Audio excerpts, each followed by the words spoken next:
केंद्रीय अर्थमंत्री निर्मला सीतारामन आज अर्थसंकल्प सादर करणार आहेत। अर्थमंत्री निर्मला सीतारामन सलग 9वा अर्थसंकल्प मांडणार आहेत। आज सादर होणाऱ्या केंद्रीय अर्थसंकल्पाकडे देशाचं लक्ष असणार आहे। या अर्थसंकल्पामध्ये विकासाची गती कायम राखण्यासाठी, वित्तीय शिस्त राखण्यासाठी आणि अमेरिकेच्या शुल्कासह जागतिक व्यापार संघर्षांपासून अर्थव्यवस्थेला संरक्षण देऊ शकतील अशा सुधारणांचा समावेश करण्यासाठी उपाययोजना जाहीर केल्या जाण्याची अपेक्षा आहे आणि त्यामुळे संपूर्ण देशवासियांचं लक्ष या अर्थसंकल्पाकडे लागलंय।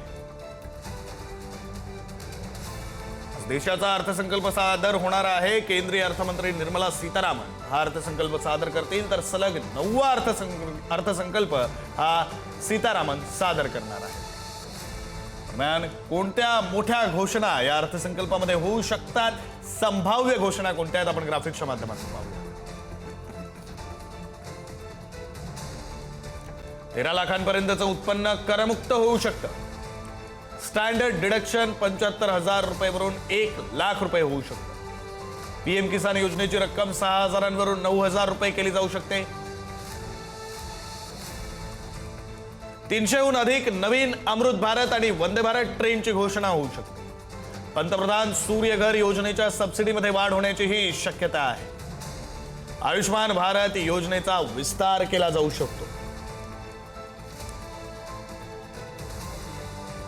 वार्षिक 5 लाखांच्या मोफत उपचाराची मर्यादा वाढवली जाऊ शकते। आयुष्मान भारत योजनेसाठीची वयोमर्यादा 70 वरून 60 पर्यंत होऊ शकते। Joint income tax return file घोषणा शक्य आहे। 30% आयकर स्लॅब बदलण्याचीही शक्यता आहे। पर्यटन उद्योगाला चालना देण्यासाठी मोठ्या घोषणेची शक्यता। निवडणुका होणाऱ्या राज्यांसाठी असू शकतं खास गिफ्ट।